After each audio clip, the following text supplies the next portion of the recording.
एक लड़के को एक बहुत ही रिच फैमिली के लिए काम करने का चांस मिला, पर प्रॉब्लम तब आई जब उस फैमिली की लड़की उससे प्यार करने लगती है। अगर वो उसके साथ रिलेशनशिप रखता तो उसकी जॉब भी जा सकती है, जो उसके लिए बहुत ही इंपॉर्टेंट थी। जॉब बचाने के चक्कर में बहुत ही बैड डिसीजन उससे लिया जाता है। हेलो फ्रेंड्स, आज मैं आपको नेटिव सेन ये 2019 की एक हॉलीवुड ड्रामा मूवी एक्सप्लेन करने वाला हूँ। अगर आपको एक्सप्लेनेशन अच्छा लगता है तो प्लीज़ इसे लाइक और कमेंट ज़रूर कर दीजिएगा। तो बिना किसी देरी के एक्सप्लेनेशन स्टार्ट करते हैं। मूवी स्टार्ट होती है और हमारा मेन कैरेक्टर बिग हमें दिखाया जाता है। वो हर सुबह जल्दी उठता है। सब लोगों के जगने से पहले पूरा वर्ल्ड उसे अपना लगता है। उसने अपने बुक पर गन रखी। अपनी लाइफ को सुधारने के लिए एजुकेशन लेना उसे बहुत ही इंपॉर्टेंट लगता है, पर खुद को प्रोटेक्ट करने के लिए उसके पास गन भी है। एक बीमारी की वजह से फादर की डेथ हो गई थी, तो घर में उसकी मदर और सिस्टर ये दोनों ही रहती थी। सुबह रेडी होते वक्त बिग को हम आईने के सामने रोता हुआ देख सकते हैं। ये सब लोग जब ब्रेकफास्ट कर रहे थे तभी उनके घर में एक चूहा निकला। सब लोग बहुत ही ज़्यादा डर जाते हैं। बिग ने इसे मार दिया। इसके बाद वो रेडी हो जाता है और जाते जाते कुछ दूध उसने ले लिया। वो जिस एरिया में रह रहा था ये सेफ नहीं था, यहाँ पर बहुत सारे क्राइम चलते रहते थे, तो उसकी मदर ने उसे कहा कि वहाँ बस सेफ रहना। नीचे एक बिल्ली को दूध दे देता है। उसका आजकल पार्सल डिलीवरी का काम है, पर अपनी एजुकेशन भी वो कंप्लीट कर रहा है। एक बार उसे इस वर्ल्ड में मौका मिल जाए, उसके बाद उसे बहुत आगे जाना है। पार्सल डिलीवर करते वक्त तो अपनी गर्लफ्रेंड बेसी से मिलने के लिए आया। वो अपने बॉस का पार्सल उसे दिखाता है, जो एक परफ्यूम था। उसका बॉस अपनी वाइफ पर चीट कर रहा था और अपनी गर्लफ्रेंड के लिए परफ्यूम भेज रहा था। बेसी कहती कि मुझे भी परफ्यूम बहुत ही अच्छा लगा है। बिग ने अपने बॉस को कॉल किया और कहा कि आपकी गर्लफ्रेंड घर पर नहीं थी, तो उसके घर के बाहर ही में गिफ्ट रख कर आया हो, और उस गिफ्ट का क्या होगा इसकी रिस्पॉन्सिबिलिटी उस पर नहीं है, और ये बेसी को दे देता है। बेसी को ये बात बहुत ही अच्छी लगी। बिग को उसकी मदर का मैसेज आया, एक जॉब अपॉर्चुनिटी के बारे में उससे वो बात करना चाहती थी। लोगों को ऑब्जर्व करता है, उसे लगता है कि लोग सिर्फ भाग रहे हैं। उन्हें जिस तरीके से जिंदगी जीनी है उस तरीके से नहीं जी रहे। एक रोबोट की तरह दुनिया चल रही है। वो उन लोगों की तरह नहीं जीना चाहता। काम करने के बाद वो अपने एक फ्रेंड से मिलने के लिए गया, जो उसे ड्रग्स प्रोवाइड करता था। उसका फ्रेंड उसे कुछ हेवी चीज़ें देना चाहता था, पर बिग ने इसके लिए उसे मना कर दिया। बिग डिलीवरी करता है तो डीलर ने कहा कि तुम मेरे लिए डिलीवरी कर सकते हो, इसमें तुम्हें बहुत ज़्यादा पैसे मिलेंगे, पर बिग इसके लिए मना कर देता है। डीलर ने बिग के बैग में गन देखी। उसने कहा कि ये भी सही है। लोग अगर प्यार से नहीं मानते तो उन्हें डरा कर मनाना पड़ता है। इसके बाद वो कुछ रिकॉर्ड्स लेने के लिए चला गया। उसका म्यूजिक टेस्ट बहुत ही अच्छा था। उसे एक टेप अच्छी लगती है, पर वो बहुत ही ज़्यादा एक्सपेंसिव थी। जब वो अपने फ्रेंड गस के साथ हैंग आउट कर रहा था तो गस कहता है कि मैंने एक रॉबरी प्लान किया। हम बस जाएंगे और वहाँ से सब कुछ सामान लेकर आएंगे, इसमें कोई भी प्रॉब्लम नहीं होने वाला। बिग कहता है कि इन सब चीज़ों में मैं नहीं पढ़ना चाहता। फ्रेंड ने कहा कि सब कुछ अच्छे से प्लान हुआ है, तुम्हें कुछ भी नहीं होगा, पर बिग इस बात के लिए नहीं मानता। इसके बाद वो बैकडोर लेकर जिस थिएटर में उनका फ्रेंड काम करता था वहीं पर फ्री की मूवी देखने के लिए चले गए। बिग की मदर का एक बॉयफ्रेंड था और उन दोनों में चीज़ें सीरियस होने लग गई थी। वो चाहता था कि बिग के साथ बॉन्डिंग करे, उसके साथ कुछ चीज़ें करे, पर बिग इस बात के लिए मना कर देता है। उसे पूछता है क्या तुम दोनों सीरियस हो रहे हो। बॉयफ्रेंड ने कहा कि मैं चाहता हूँ कि तुम्हारी मदर एक लॉयर बने, वो बहुत कुछ पैसे कमा सकेगी। इनकी पूरी फैमिली को एक अच्छी तरीके से वो सपोर्ट करना चाहता था, और इसी वजह से आज बिग के लिए एक जॉब ऑफर वो लेकर आया है। इस सिटी के एक बहुत ही अमीर आदमी के यहाँ पर ड्राइवर का ये जॉब था। अगर बिग ये जॉब कर लेता है तो उसे बहुत ही अच्छा पैकेज मिलेगा। इसके साथ ही हेल्थ बेनिफिट्स भी मिलने वाले हैं। इस बात के बारे में वो सोचने वाला था।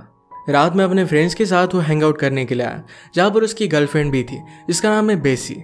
बिग के फ्रेंड की गर्लफ्रेंड उसे देख रही थी, तो बिग भी उसे देखने लग गया। इस बात से उसकी गर्लफ्रेंड बेसी चिढ़ जाती है। बिग ने जब ये रियलाइज़ किया तो बेसी कहती कि रात भर उसे ही देखते रहो, मुझे देखने की कोई भी ज़रूरत नहीं है। बिग कहता है कि हम दोनों के बीच में कोई भी आने नहीं वाला। इसके बाद दोनों बाथरूम में जाकर ही इंटीमेट हो जाते हैं। फिर से बिग जब अपने फ्रेंड्स के पास वापस आया तो गस उसे रॉबरी के बारे में बता रहा था। उसके और एक फ्रेंड की शादी हो चुकी है, उसे भी पैसों की बहुत ज़रूरत थी। उसके फ्रेंड ने उसे उकसाने के लिए कहा कि तुम्हारी फट गई है। बिग इस पर गुस्सा हो जाता है और कहता है कि मैं किसी भी काम करने के लिए डरता नहीं, और इस रॉबरी के लिए वो मान गया। बेसी को समझ गया था कि बिग रॉबरी करने वाला है। उसे कहती है तुम्हारी मदर ने तुम्हें जो जॉब के बारे में बताया था इसके बारे में तुम्हें कंसिडर करना चाहिए। इसमें पैसे भी बहुत मिलने वाले हैं और कोई रिस्क नहीं है। इस वजह से बिग इंटरव्यू के लिए चला जाता है। इनका घर बहुत ही बड़ा था। सर्वेंट कहती कि तुम्हें इन सब की आदत पड़ जाएगी। इस मिलियनर का नाम है हेनरी। हेनरी ने अपनी वाइफ से बिग को इंट्रोड्यूस करवाया। उसकी वाइफ ब्लाइंड थी। ये ऑफिस में इंटरव्यू के लिए गए तो बिग नोटिस करता है कि यहाँ पर कोई भी कंप्यूटर नहीं है। हेनरी ने कहा कि मैं ओल्ड फैशन हूँ। बिग कहता है कि मुझे भी पुराने कैसेट्स वगैरह पसंद है। हेनरी को भी म्यूजिक में बहुत शौक था, तो इस चीज़ पर इनकी बॉन्डिंग होती है। हेनरी ने सिक्योरिटी पर्पसेस के लिए बिग की हिस्ट्री देखी तो उसमें कोई भी वायलेशन नहीं था। वो उसे हायर कर लेते हैं और इसी घर में उसे रहने के लिए एक बड़ा सा रूम दे देते हैं। उसे वीक के $1000 मिलने वाले थे। सुबह से लेकर दिन भर किसी को भी अगर बाहर जाना होगा तो बिग का उसे ले जाने का काम था। हेनरी ने अपनी डॉटर मेरी से उसे इंट्रोड्यूस करवाया। कहता है कि मैंने तुम्हें न्यूज़ में देखा था, वो एक चैरिटेबल इवेंट कर रही थी और इसी वजह से उसे पहचानता था। वैसे भी मैरी लास्ट ईयर अपने बॉयफ्रेंड के साथ भाग गई थी और उस वजह से भी स्कैंडल हुआ था। वो पॉलिटिकल थी और बिग के ओपिनियन पूछती है। बिग ने कहा कि मैं पॉलिटिकल नहीं हूँ। उसके फादर पॉलिटिकली उतने ज़्यादा इन्वॉल्व नहीं थे, ये उसे अच्छा नहीं लगता था। पर फादर कहते हैं कि मैं अपनी कम्युनिटी के लिए बहुत कुछ चीज़ें करता हूँ। इसके बाद मैड ने बिग को उसका रूम दिखा दिया। वो कहती है कि पीछे के स्टेज से हम लोग घर में घुमा करते हैं क्योंकि सबको प्राइवेसी मिलनी चाहिए। उसे फर्नेस के यहाँ पर लेकर गई और कहती कि यहाँ पर कोल डालना है तुम्हारा काम है, दिन में 2 बार तुम्हें करना पड़ेगा। आज आती मेरी की ग्लास थी तो बिग को आज से ही काम पर रख लिया जाता है। मेरी ने बिग की म्यूजिक चॉइस सुनी और उसे बहुत ही अच्छा लगता है। वो झूठ बोलकर बिग को एक पार्टी में लेकर आई थी। वो उसे भी इन्वाइट करती है पर बिग ने इसके लिए मना कर दिया। थोड़ी देर में मैरी अपनी बॉयफ्रेंड जैन के साथ बाहर आई। जैन खुद ड्राइव करता है। उसने कहा कि एक लोकल होटल में आज हम खाना खाएंगे। बिग जिस एरिया में रहता था वही के रेस्टोरेंट के बारे में उसने बात की। बिग पहले इसके लिए मना कर रहा था पर ये दोनों मानते नहीं तो वहां पर वो चले गए। बिग की गर्लफ्रेंड ने उसे नोटिस किया। वो कंफ्यूज थी कि यहाँ पर चल क्या रहा है। अगर उनके साथ काम करता है तो उनके साथ वो बैठा क्यों है। वो जाकर उनसे बात कर आती है। मैरी ने बिग से कहा कि मेरी जैन के साथ इंगेजमेंट हो चुकी है और मेरे फादर को अब तक वो चीज़ पता नहीं है। ऐसे ही अलग अलग चीज़ों पर वो बात करने लग गए। बिग ने कहा कि मेरे फादर की एक डिसीज की वजह से डेथ हो गई थी। जिस तरीके से बिग वर्ल्ड को देखता है ये नज़रिया मैरी को बहुत ही अच्छा लगता है।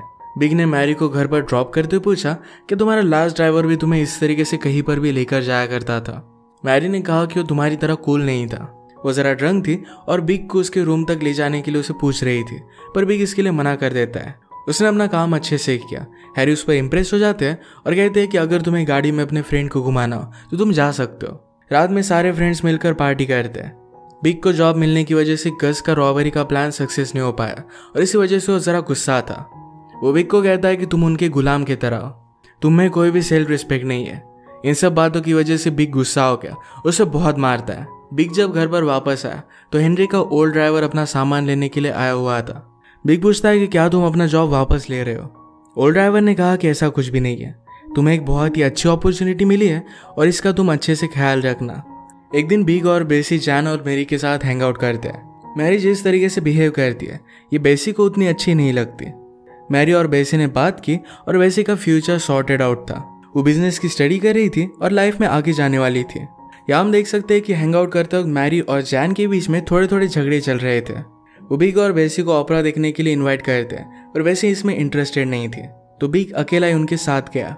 मैरी को बेसी के म्यूजिक टेस्ट के बारे में पता था। बिग को एक एक्सपेंसिव एल्बम बहुत पसंद आया था, ये उसे गिफ्ट कर देती है। एक दिन ये सब मिलकर पार्टी करते हैं। पार्टी में जैन ने देखा कि मैरी किसी और को किस कर रही थी। इस वजह से वो बहुत ही अपसेट हो जाता है और मैरी को उसने स्लैप कर दिया। ये देखकर बिग मैरी को प्रोटेक्ट करता है और उसे घर लेकर गया। उसने उसके गिफ्ट के लिए उसे थैंक यू कहा। उसे घर पर छोड़ देता है और मैरी अपने कपड़े निकालकर गार्डन में भागने लग गई। वो बहुत ही ड्रंक थी तो बिग ने उसे कंट्रोल कर उसके बेडरूम में वो लेकर गया। वो सबको उठा देती तो बिग उसे चुप रहने के लिए कहता है। मैरी ने कहा कि तुम बहुत ही हैंडसम हो, मैं तुमसे प्यार करती हूँ। उसे बेड में खींच रही थी तभी मैरी की मदर वहां पर आके, वो ब्लाइंड थी पर अगर उसने बिग और मैरी की आवाज़ें एक साथ सुन ली तो बहुत बड़ा ट्रबल हो जाएगा। बिग मैरी को शांत रहने के लिए कहता है पर वो मान नहीं रही थी तो उसने उसके मुंह पर पीलो रख दी। बिग का ध्यान मैरी की मदर की तरफ था पर मैरी स्ट्रगल करने लग गई थी, उसे सांस नहीं आ रही थी। ये बात वो रियलाइज नहीं कर पाता। जब मैरी की मदर फिर से वापस चली गई तब तक बहुत ही लेट हो चुका था। ऑलरेडी मैरी की डेथ हो चुकी थी। बिग उसे उठाने की बहुत ही कोशिश करता है और वो बहुत ही ज्यादा डर गया। इस बात पर उसने बहुत सोचा कि अब वो क्या करेगा। उसकी बॉडी लेता है, उसे घसीटते घसीटते नीचे लेकर जा रहा था। वो डरता है कि अगर उसे किसी ने देख लिया तो बहुत बड़े ट्रबल में होगा पर उसे लगता है कि वैसे भी अमीर लोग उस पर थोड़ा भी ध्यान नहीं देते। उसी तरीके से इस बार भी उसे इग्नोर कर देंगे। उसे बेसमेंट की फर्नेस में लेकर आया और वहीं पर अंदर डाल देता है। इसके बाद वो डिस्टर्ब होकर अपने मदर के घर पर सोने के लिए आ गया। उसकी मदर उसके पास आई और कहती कि मैं तुम पर बहुत ही प्राउड हूँ, अगर पापा जिंदा होते तो वो भी तुम पर बहुत प्राउड होते। इस तरीके से रिस्पॉन्सिबिलिटी लेना एक बहुत ही अच्छा टास्क है। अपनी फैमिली के साथ डिनर करते वक्त वो वंडर करता है कि किसी को मैंने क्या किया इसके बारे में पता भी नहीं है। अगर किसी को पता चला तो उन्हें लगेगा कि मैंने ही मर्डर किया था। जैसा चल रहा है वैसे ही मुझे चलने देना पड़ेगा, किसी के सामने मैं वियर्ड से बिहेव नहीं कर सकता। मैरी की मदर ने सर्वेंट से पूछा कि क्या कल रात मैरी घर पर आई थी। सर्वेंट कहती कि वो अपने बेड में तो नहीं सोई थी, तो शायद नहीं आई होगी। बिग ये सुन लेता, उसने कहा कि मैंने तो घर पर मैरी को ड्रॉप किया था। नेक्स्ट सीन में बिग अपने फ्रेंड्स के साथ था, पर वो भी नोटिस नहीं करते कि बिग के साथ कुछ एबनॉर्मल चल रहा है। पुलिस की इन्वेस्टिगेशन स्टार्ट होती है। हेनरी के डिटेक्टिव उसे बताते कि मैरी घर छोड़कर नहीं भागी है क्योंकि उसके कोई भी रिकॉर्ड्स नहीं है। वो बिग को उस रात के बारे में पूछते। बिग ने कहा कि मैंने तो उसे सिर्फ ड्रॉप कर दिया था। मैरी के साथ उसका बॉयफ्रेंड जैन भी था। वो उस रात पार्टी में गए थे और वहां पर उन्होंने नशे किए थे। बिग ऐसे प्रिटेंड कर रहा था कि वो बहुत ही डम है। पुलिस ने जैन से पूछताछ की। वो कहता है कि उस रात में अकेला घर पर गया था। वो अपने राइट्स जानता था तो पुलिस उसे ज्यादा इंट्रोगेट नहीं कर पाते। एक दिन जब सर्वेंट फर्नेस को देख रही थी तो इसमें उसे मैरी की रिंग मिल जाती है। इससे पुलिस को लगा कि बिग ने ही जैन का मर्डर किया है। उसे पकड़ने वाले थे, इस वजह से बिग छुप जाता है। वो अब अपने फ्रेंड पर भी ट्रस्ट नहीं कर पाता क्योंकि वो भी उसे पुलिस में दे सकते हैं। एक दिन जैन ने उसे बात करने के लिए बुलाया। बिग पूछता है कि क्या तुम पुलिस को अपने साथ लेकर आए हो। जैन कहता है कि मुझे पता है कि तुमने ऐसा कुछ भी नहीं किया होगा। बिग ने कहा कि पुलिस को लग रहा है कि मैंने उसका रेप किया और फिर मर्डर कर उसे जला दिया। मैंने ऐसा कुछ भी नहीं किया था। जैन ने कहा कि मेरे बहुत सारे कनेक्शंस हैं, तुम अपने आप को पुलिस के हवाले कर दो, इसके बाद हम इसे फाइट कर सकते हैं। उसके पास आने लग गया तो बिग अपनी गन निकाल लेता है। बिग की मदर उसे अपने घर में ही छुपा रही थी। बेसी उसे मिलने के लिए आई हुई थी। बिग कहता है कि तुम हमेशा शादी करने के बारे में बात करती रहती हो, क्यों ना हम किसी और जगह पर जाकर शादी कर ले। बेसी ने पूछा कि क्या तुमने उसका मर्डर किया था। बिग कहता है कि ऐसा कुछ भी नहीं है, पर अगर पुलिस ने मुझे ढूंढ लिया तो यही बात कहेंगे। बेसी कहता है कि चलो हम जल्दी से यहाँ से निकल जाते हैं, मुझे छुपने के लिए एक बहुत ही अच्छी जगह पता है। बेसी कहती कि प्लीज मेरे साथ ऐसा मत करो, मुझे काम करना है, मुझे स्कूल में जाना है।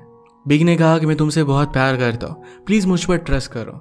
इसके बाद एक जगह पर छुपने के लिए आके वहीं पर वो रात बिताते हैं। बिग उसके साथ इंटीमेट होने का ट्राई कर रहा था, पर बेसी ने उसे मना किया।